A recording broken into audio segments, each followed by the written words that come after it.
On New Year's Eve, Augustine and a group of friends came up with a new game. They would pretend to be bankrupt for half a month and see how their lovers would treat them. They understood that anyone who could truly stay by their side was no ordinary person and wouldn't be easily fooled. So, to make the act convincing, they planned an elaborate setup together. They used the simplest method to decide who would be bankrupt. They placed a bottle on the ground and spun it hard. The bottle's mouth pointed straight at Augustine. Yet the man who had been brimming with confidence ended up suffering a loss at the hands of the person he trusted most. On New Year's Eve, Augustine wandered the streets and made a phone call. "Grace, I don't have a home anymore. Can you take me in for a bit?" Chapter 1. When I received the call, the last dish of the New Year's Eve dinner had just been placed on the table. Although there were only Anna and me in the small house, this year's New Year's Eve meal was still lavish. Anna was holding my phone, fiddling with something I didn't know, but just as I was about to call her to eat, she ran excitedly toward me. "Mom, Dad says he has no money and wants to eat. Can we let him come over?" "No money?" I originally thought it was some scam call and was about to take the phone and hang up. But then I saw the name on the screen. Augustine, someone who had disappeared from my life for a long time, and also my current husband. Our family's elders had once been close friends. When something happened to my parents and most of our family assets were swallowed up by uncles and relatives, I married him. But in truth, I was nothing more than a tool used to please his parents. Only when Augustine had to return to the old family estate thousands of miles away to see his parents were we a couple. At all other times, he was with his true love, Monica.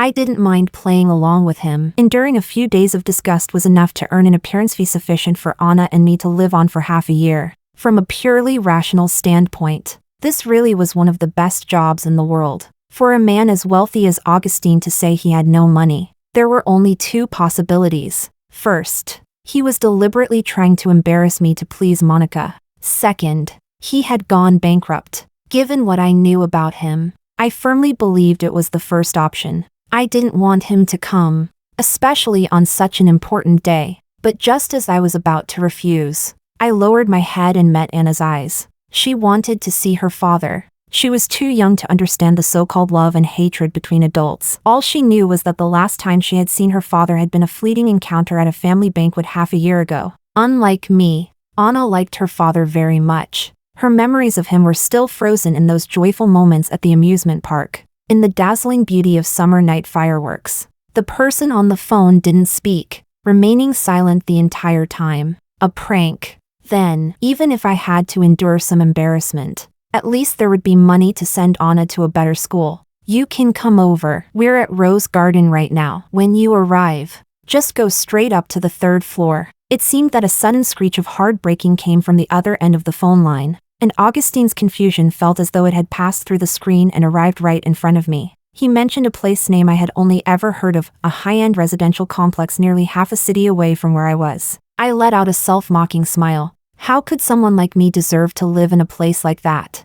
"I won't wait for you. If you want to eat, walk faster yourself." Chapter 2. Augustine knocked on my door in the final seconds of the countdown. Even though he had changed into cheap clothes that crackled with static electricity whenever he lifted an arm, it still couldn't hide that nauseating arrogance that came from being in a position of power for far too long. The moment he stepped inside, he instinctively frowned. "How can you let Anna live in a place like this?" Still that same overbearing, high and mighty tone. When I left that home back then, I had nothing to my name, nothing but a daughter who couldn't live without me. To keep the two of us alive, I humbled myself and searched for countless jobs. At the beginning, I could only do part-time work, saving bit by bit. In those days, I cried every night with Anna on my back. I couldn't understand it then. Grace, who had grown up surrounded by luxury until the age of 25. Why on her 26th birthday did she have to lower her head and beg others for a job that paid only 100 yuan for an entire night of exhausting work? Later, relying on what little I had accumulated before marrying Augustine, I wrote manuscript after manuscript, almost like a headless fly, writing endlessly, being rejected endlessly, and continuing endlessly. Eventually, our life improved a little, and only then did I have the ability to bring Anna to live in this house, one that Augustine saw as both shabby and small. And throughout all that time, Augustine never even spared me a single ounce of charity. I bent down and tied a red scarf around Anna's neck, coaxing her into the bedroom to sleep. Just as I was about to lose my temper, her little head popped out again. Daddy has to spend the new year with Anna tomorrow too. After finally getting Anna to fall asleep, the smile on my face instantly vanished. I tossed the chipped bowls and chopsticks in front of Augustine. On the table were leftovers that had already gone cold. A place like this? Young Master Cruz. This is already the best life I can give Anna. Unlike some people who usually walk around with their noses in the air. But when they fall on hard times, they can't even afford a proper meal. Hearing the sharp edge in my words, Augustine Cruz instinctively wanted to retort. But the next second, he seemed to remember his current status, that he was nothing more than a bankrupt drifter. No longer the once glorious President Cruz. Awkwardly, he picked up the bowls and chopsticks in front of him and ate the dishes in silence with a bowl of warm rice. Halfway through the meal, he finally spoke. That's not what I meant just now. I just don't understand why you'd leave the apartment at Platinum Diamond Heights empty and insist on living in such an old, tiny place. I lifted my head and studied the man in front of me. His expression didn't seem fake. An apartment? What apartment? If there really had been a place to live, Anna and I wouldn't have been kicked out of the Cruz family that night and forced to knock on the shelter's door at midnight just to keep from freezing to death. We stayed at the shelter for several days. And only after I sold the last 2 pieces of jewelry my parents had left me, the ones I had hidden away, did I finally have the courage to leave that place. Augustine's brows knitted tightly together, as if he couldn't quite understand what I was saying. Didn't you say you wanted to leave back then? And when you left, I had Monica transfer $50 million to your card for living expenses. I also told her to put the Platinum apartment under your name. Hearing that, I flatly denied it. Augustine, don't think you can go around biting people like a mad dog just because you've run out of money. If you can investigate it, then go ahead and investigate. If you find that I took any of what you mentioned, may I die a horrible death. Augustine stared at me in silence. I said nothing more. Only when the fireworks exploded outside the window did it feel, faintly, like the two of us back then, always sulking and stubborn in our own way. Chapter 3. He and I had once been the kind of childhood sweethearts you hear about in stories. Our family's grandparents had been old friends who went out into the world together to make their fortunes. That relationship carried on through our parents' generation as well, close family friends. By the time it reached my generation, my family had already begun to decline. Our influence was scattered, and the Cruz family was also in crisis, unable to offer my family much help. At that point, the only thing maintaining the connection with the Cruz family was my parents. It was during that time that I met Augustine. Augustine's parents liked me very much, and my own parents were happy to see that. So during that period, while the adults struggled outside, I followed Augustine around every single day. Back then, he saw me as his favorite little sister. He would use what little New Year's money he had to buy me candy. He would risk getting hurt just to chase away the people who bullied me. He would personally make small trinkets, worthless things, really, cutting his hands full of wounds in the process. Until the day my parents died in an accident. When I was facing those uncles who were like hyenas circling for flesh, he stood in front of me and said I was his wife, and that bullying me was an insult to the Cruz family. At that moment, I thought he must have loved me. Later, when his parents arrived, he stubbornly held my hand and stood before his uncle and aunt, silently expressing his feelings. And so, that day, a hairpin was placed in my hair. It was an heirloom of the Cruz family. It had originally been worn by his mother, until that moment when she personally removed it and let her son place it in my hair. From that day on, I officially moved into the Cruz household as Augustine's fiancé. With them protecting us, no one dared to gossip. So Augustine and I went to the same university. On graduation day, on the sports field, under everyone's gaze, that Augustine who loved me proposed to me. Those years truly felt like a boundless, beautiful dream, one you could sink into, believing you would be happy for the rest of your life. I don't know whether Augustine had other motives back then. All I know is that to the me of that time, no matter what Augustine Cruz asked of me, I would give it to him, even the 15% of Cruz Group shares that the Cruz couple gave me when I came of age. On the night before the wedding, I went to find him and said to him, Augustine, after today I'll be your bride. The Cruz shares are useless in my hands, but I know they're extremely valuable to you. After we get married, Let's transfer all of them to your name. At that time, I didn't realize that my single-minded consideration for him had disrupted the cruise couple's plans. They had originally intended for me to hold the shares while Augustine worked his way up from the bottom, both to establish his authority and to maintain our position within the cruise group. After I transferred the shares to Augustine, the cruise couple quickly discovered it. They came to me and told me they would use other methods to restrain Augustine, but I persuaded them otherwise. I believed in the feelings Augustine and I had built over so many years. I refused to believe that he married me not out of love, but merely for his brilliant future. I had to admit, Augustine was a capable man. After obtaining those shares, he surged forward without resistance and successfully seized control of the cruise group. This happened 10 years earlier than the cruise couple had expected. Young, accomplished, and full of ambition, 10 years was more than enough time to usher in countless turbulent seasons. Large numbers of people who wanted something for nothing began to approach him. His love for me could block them once or twice, but it couldn't block them hundreds, thousands of times. Chapter 4. On the day Anna was born, I found out that he had cheated on me with a junior employee from the marketing department. Her name was Monica. She was a year older than me, a senior from our school, and after graduation she joined the cruise family company. When she entered the company, it happened to coincide with Augustine's and my wedding. So during my pregnancy, the two of them had already become involved. Naturally, there was no way to keep this hidden. The cruise couple made their position clear immediately. Monica would never earn their approval, nor would she ever step through the doors of the cruise family. Although Augustine had already taken control of most of the cruise family's assets, he was still deeply wary of his parents. So after a fierce argument with the cruise couple, he came to me with a proposal. In front of his parents, he would pretend that he had already broken up with Monica. Whenever he needed to see them, I would stay by his side and play the role of a loving wife. Apart from that, he would divorce me. I would still receive everything a wife was entitled to, except the marriage certificate. When it came to the divorce, he wanted custody of Anna, but Anna was the daughter I had nearly died bringing into this world. I knew that if she stayed by his side,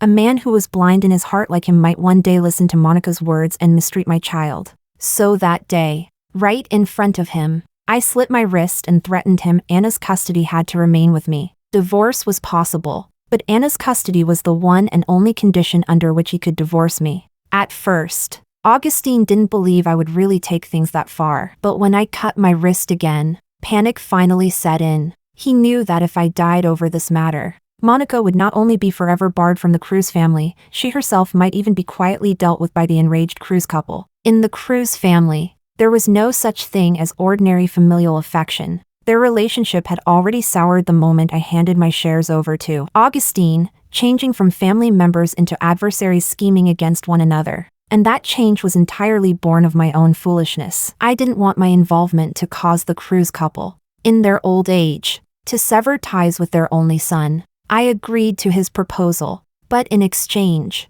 every time I accompanied him to appear in front of the cruise couple, he had to pay me an appearance fee, $50,000 per time, and whether I showed up or not would depend entirely on my mood. That amount meant nothing to him financially. His anger came from the humiliation. As a high and mighty CEO, when had he ever had to lower himself and beg someone like this?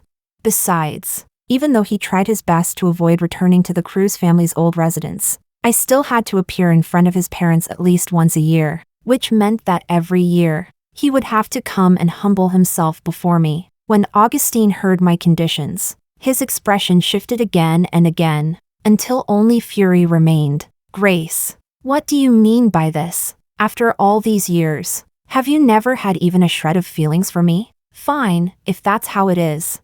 I won't give you a single cent. I'll wait for the day you come begging me. I laughed at him. Feelings? Why don't you ask yourself, if there were feelings, how did Monica come to exist? Don't tell me someone tied you up and Monica forced herself on you, and you helplessly fell in love with her. Say that kind of story to the old dog back home, even he wouldn't believe it. Augustine's face twitched a few times, but he didn't say a word. He simply stood up and walked out of the room. As he left, he slammed the door shut, and he meant what he said. After I left the cruise family, I didn't see a single cent of so-called divorce compensation for 4 whole years. From that day on, I left the cruise family. In those 4 years, I only saw him 4 times. He didn't know where we lived. Every time we met, it was only after I took Anna to a shopping mall and had him send someone to pick us up. Although there really was an income of $50,000 a year, it wasn't exactly destitute living. But Anna was still young,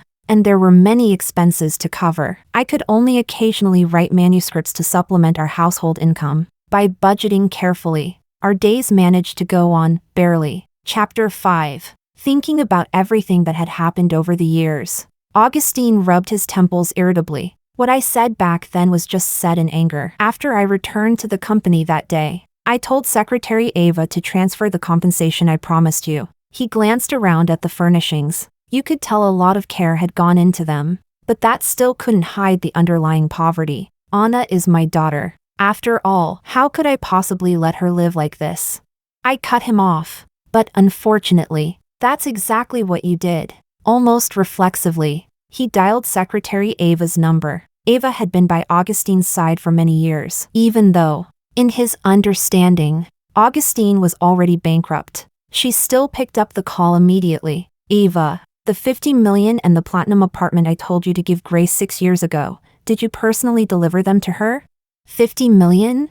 If that money had really reached my hands, Anna wouldn't have had to suffer alongside me all these years. Ava fell silent for a moment before speaking. President Cruz, I signed the transfer documents in your name. Your assistant was responsible for the actual execution. As for what happened afterward, you'll need to ask Miss Monica. I knew it. The assistant who had been by Augustine's side back then was Monica. The moment that name surfaced again, a nameless fury I couldn't suppress surged up inside me. Monica, again her. She had already taken more than enough. Yet it still wasn't enough. She even had to lay her hands on what little belonged to me. Augustine and I sat there in silence. After he hung up the phone, he fell completely quiet. Just as the atmosphere was growing increasingly stiff, Anna came up to me holding a small plate. On it were several dumplings, misshapen and clumsily wrapped. She hadn't fallen asleep. Instead, while I wasn't paying attention, she had slipped into the kitchen and, in a flurry, wrapped a few dumplings herself. Mom, this is the first New Year Daddy is spending with us. Can you help me cook the dumplings I made for Daddy? I took the plate from Anna's hands and went into the kitchen with her. When the bowl of dumplings, with their fillings leaking out, was set in front of him, Augustine still stared fixedly at his phone. I knew who he was thinking about. In the past few years, because he had to return to the Cruz family's old residence with me the next day, he would always spend New Year's Eve finding ways to placate Monica. Anna looked at Augustine expectantly, then couldn't help turning her head and coughing a few times. Her health wasn't very good, simply because she had been born before reaching full term. When I was 6 or 7 months pregnant, Monica had already begun secretly posting photos of herself with Augustine in various places. At first, it was just a hand appearing in the corner of a frame, or some other insignificant detail. But very quickly, she grew bolder. When I was 9 months pregnant, I saw an intimate video of her and Augustine. My emotions were already unstable at the time. After seeing that video, anger rushed to my heart, and I went into premature labor. In the delivery room, I nearly didn't make it out alive. That was the first time Augustine ever yelled at Monica, but before he could even finish scolding her, her tears stopped his words. Augustine, I don't want to live in the dark. I want to be with you openly and honestly. While they were whispering sweet words to each other, I woke from my coma, lying there in the darkness, listening to their confessions. I felt doubly nauseated. All along, he had treated me as nothing more than a shield for Monica. Between him and me, there had long been nothing left but the purest form of a money transaction. After he finished the dumplings, I drove him out the door. You're bankrupt now, so you probably won't have money for the appearance fee tomorrow either. Go wherever you're supposed to go. Augustine wedged his foot in the doorway. But I have nowhere to go. I stomped hard on his foot. Instinctively, Augustine pulled it back. The door slammed shut in front of him. That's not my problem. Where's Monica? Isn't she the one you love most? Why don't you go to her?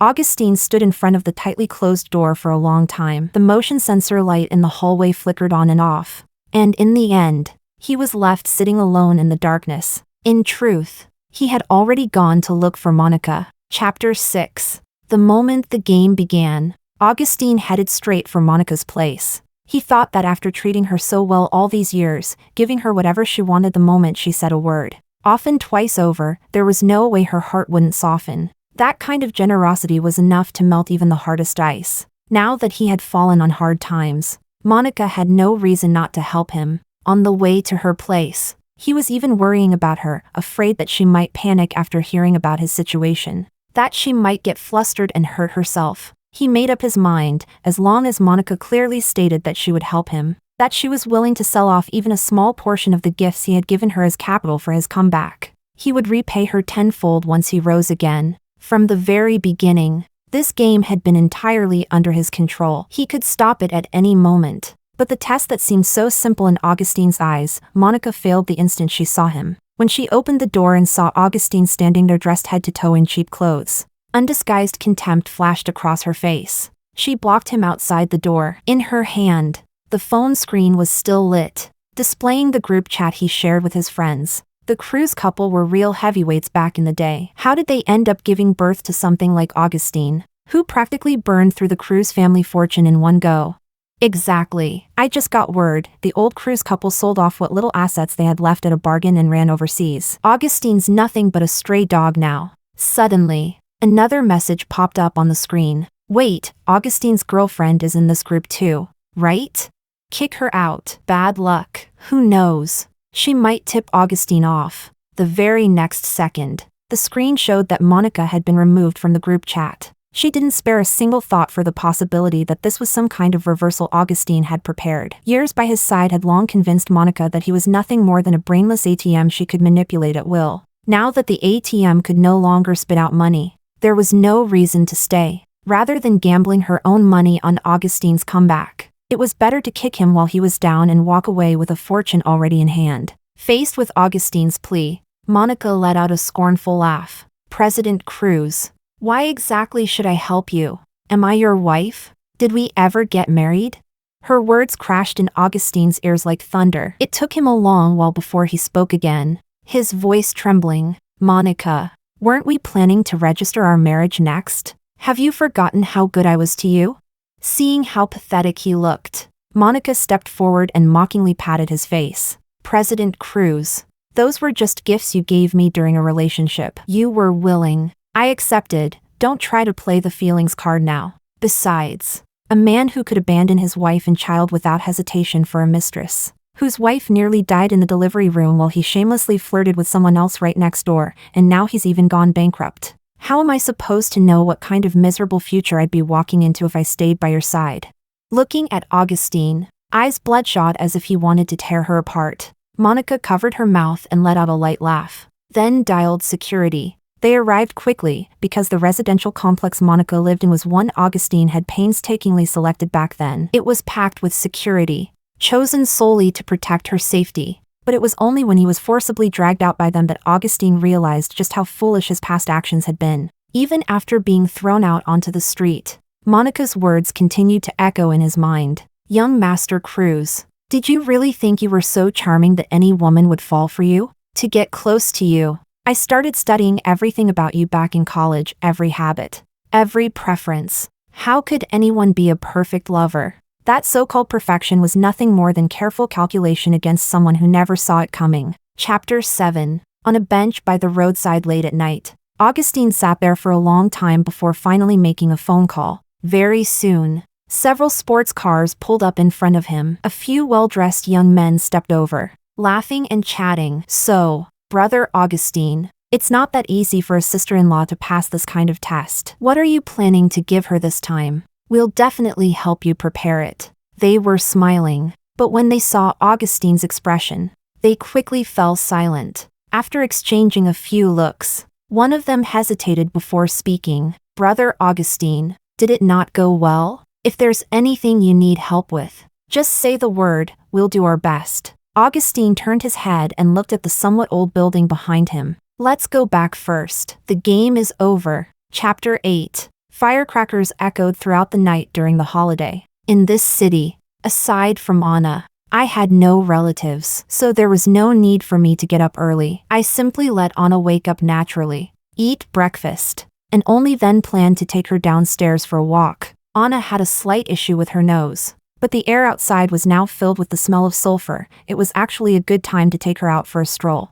When I opened the door, it felt as though something heavy was leaning against it. The moment the door opened, it started to fall inward. By the time I realized what it was, a hand had already braced the door. Anna pulled it open, revealing Augustine outside, still groggy with sleep. Beside him were piles of large and small bags. I instantly understood his intention, but before I could say anything, Anna had already rushed out and stood next to Augustine. "Daddy, are you here to spend the new year with me?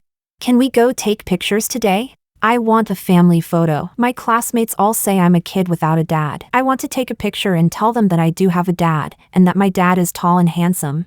I didn't want to have any further involvement with Augustine at all, but Anna wanted her father far too much. In the end, I could only let Augustine take her out to play wildly all day. At the photo studio, the photographer looked at us with a strained smile. "Ma'am, maybe you could stand a bit closer to this gentleman and smile a little more? Otherwise this photo really looks rather." Throughout the day, Augustine tried many times to strike up a conversation with me, but I didn't say a single word to him. Listening to the photographer, I tugged slightly at the corner of my mouth, about to say something, when I lowered my head and met Anna's eyes. I knew then that she truly wanted this photo. Taking a deep breath, I forced out a faint smile. It was stiff, but still much better than at the beginning. On the way home, Anna clutched that small photo frame tightly in her hands. In the frame, the two adults both looked as though they had thoughts of their own, while only the little girl holding her parents' hands was smiling brilliantly. After finally coaxing Anna to sleep, Augustine looked at me somewhat awkwardly, just like when we had first met. "Can Anna go spend some time with my parents tomorrow? As for that apartment, we need to go deal with it in person." I didn't want to be with him, let alone be alone with him, but the Cruz couple treated Anna very well. And besides, that apartment belonged to me. I had to take it back. Chapter 9. Early the next morning, a luxury car stopped downstairs at my place. Anna hopped familiarly into the back seat. The person who came was one of Augustine's close friends. Anna had seen him a few times before and more or less recognized him. After Anna was sent off, another car arrived. Augustine was just about to open the door for me when he saw me walking toward the nearby bus stop instead. His eyes darkened for a brief moment. Then, in the next second, he closed the car door and hurried after me. On the bus, I took a seat in the farthest corner. Augustine stood awkwardly by the door, fumbling with his phone. In the end, it was only with the help of an elderly aunt behind him that he managed to pay the fare. The price he paid was being lectured all the way by several elderly women. It wasn't until they got off the bus that he finally collapsed weakly into a seat. Seeing how badly he had fared, I couldn't help but feel amused. He said nothing. When we reached the stop, I got off the bus. Augustine followed behind me, holding up his phone. "Is this it? But this is still several kilometers away from Platinum Diamond Heights. Are we supposed to walk there?" I turned my head and finally spoke to him for the first time. "President Cruz, does this already feel hard to you? This is already quite good. At least there's a bus you can take. What I went through over the past 6 years was far harder than this. Now shut up and walk properly, unless you want to fall flat on your face in a moment." On the snowy streets, Augustine slipped countless times before finally making it to the door of that apartment. Someone was living inside, a pair of elderly couple whose features bore a striking resemblance to Monica. At least 7 parts out of 10. When they saw Augustine appear, they hurriedly grabbed his hand and sized him up with satisfaction, clearly pleased with the proud son-in-law their daughter had shown them photos of. But the frown on Augustine's face immediately made them flustered. Mr. Cruz, have you come today because something happened to Monica?" After a brief exchange, the elderly couple looked at each other. I didn't listen to the details of their conversation. Instead, I quietly examined the apartment that Augustine claimed belonged to me. From every angle, it could be considered top tier, located in a bustling area yet carrying a sense of serenity. Even the seams in the walls finished flawlessly. Many parts of the place were empty. Aside from the master bedroom, there was not a trace of daily life. It was obvious that although Monica had stolen this place to house her parents in their old age, she herself might never have set foot here. Whether that counted as filial or unfilial, I couldn't say. As I looked at this exceedingly valuable apartment, the painful memories of the past few years surged over me like a tide. When I had just left the Cruz family, I wandered the streets with Anna, penniless. My days at the shelter were the most desperate period of my life. On the second day at the shelter, I entrusted Anna to the staff there and went out alone. I borrowed a bit of money, rode the bus for a long time, and went to a dilapidated, unfinished building. It was a place where Augustine and I had once watched the stars together. Without his knowledge, I had hidden there the last gift my parents had given me. It was a gemstone brooch they gave me on my happiest birthday. I sold my final keepsake at a very low price, then took the money and brought Anna out of the shelter. In the days that followed, I searched everywhere for work, but how many people would be willing to hire someone with no work experience, who had to bring along the baby only a few months old to work? During that period, I witnessed hardships I had never once encountered while living in a greenhouse. All I could do was force myself to learn how to scrape by, begging people again and again to help watch over Anna, while I seized every spare minute to take on odd jobs, just to earn a little money. Numbers I had never cared about in the past became demons that crushed me over and over again. I had no one to rely on. I could only depend on the words I had written during idle moments in the past, revising them time and time again, submitting them again and again, hoping for a better outcome. Perhaps even heaven pitied my suffering. In the end, I did manage to walk down this path, one that allowed me to take care of Anna at home while still earning enough to sustain our lives. I will forever hate this suffering I never should have had to endure. But what I hate even more is myself, the foolish, ignorant version of me, who could only bury her head in love. A wave of dizziness hit me. I staggered a few steps, but still couldn't steady myself. Yet the moment I collapsed, two startled cries rang out in my ears. Miss, what's wrong with you? Old man, hurry, go get some sugar and hot water. Hurry! When I woke up, the elderly couple and Augustine were sitting by my side. A red booklet lay beside me. Seeing that I had regained consciousness, the elderly couple exchanged a look. In the end, they sighed and pushed the booklet toward me. Miss, President Cruz has already explained everything to us. When Monica let us move in here, she said this was a gift from President Cruz. When we saw that the property certificate had our names on it, we didn't doubt it. We never imagined it would cause you so much suffering. This house should be returned to you. The two of us have lived upright, honest lives. There's no reason for us to be 1 foot in the grave and still take advantage of something like this. As he spoke, Monica's father took out his phone and tried to dial a number. But no matter how many times he tried, it wouldn't connect. He could only sigh and give up. But just as Monica's father was about to say something more, the sound of a door opening came from outside. Monica hadn't even appeared yet when her voice reached our ears first. Hey, these days those two pieces of trash might tell you this house belongs to them. Don't believe a word they say. The house is mine, what's mine is mine, and no one can change that. Chapter 10. Is that so? Monica. That statement is a bit too absolute. Monica's father sprang to his feet in fury, forcefully dragging Monica in front of us. This is how we taught you, whatever you do, rely on yourself. Never cheat or steal. Did you listen? Look at what you've done now. You even embezzled someone else's child support. Are you even human? How did we end up raising a daughter like you? Even so, Monica merely let out a scornful laugh, sweeping her gaze over everyone present before finally fixing it on the property certificate beside me. So what if I took it? And what of it? I got it back with my own ability. You want to take it from me? Her eyes landed on all of us. A bankrupt piece of trash. A woman kicked out with nothing. Two useless old people who still have to rely on me to survive. With who I am now, all it takes is one finger and I can crush every single one of you. As she spoke, she walked over, snatched the property certificate from beside me, flipped through it casually, then flung it back in front of me. Look carefully. The name written here is mine, without my consent. What right do you have to take any of this? Then she sized up Augustine, who had been standing off to the side with his head lowered, silent the entire time. And you, President Cruz, who's already squandered every last bit of his worth?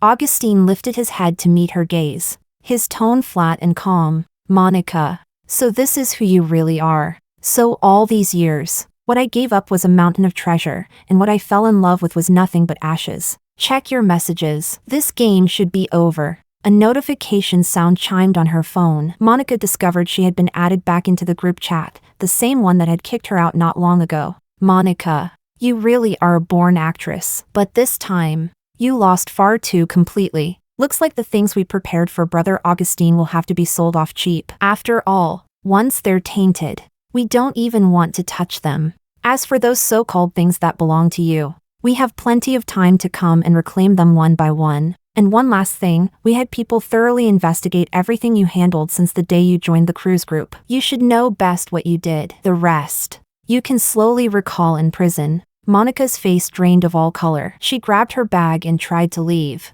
But Augustine moved faster, blocking the doorway. She stood in front of Augustine, staring at him. Gradually, she began to laugh, laughing until she bent over. After calming down, she sat back down on the sofa, then quickly stood up again, carefully surveying her surroundings. Monica was smart. From the information now laid out before her, she could easily piece together her future. Augustine, a bet is a bet. This time, I lost. As Monica was taken away, she passed by Augustine and let out a few low laughs. What a pity, President Cruz. You lost too. In this game, there are no survivors. Chapter 11. After we left that place, the Cruz couple quickly learned everything that had happened during that period. They brought Anna back from the old family estate. I met them only once before taking Anna and moving into that apartment. Augustine's gifts were delivered there like a steady stream. I accepted every single one without exception.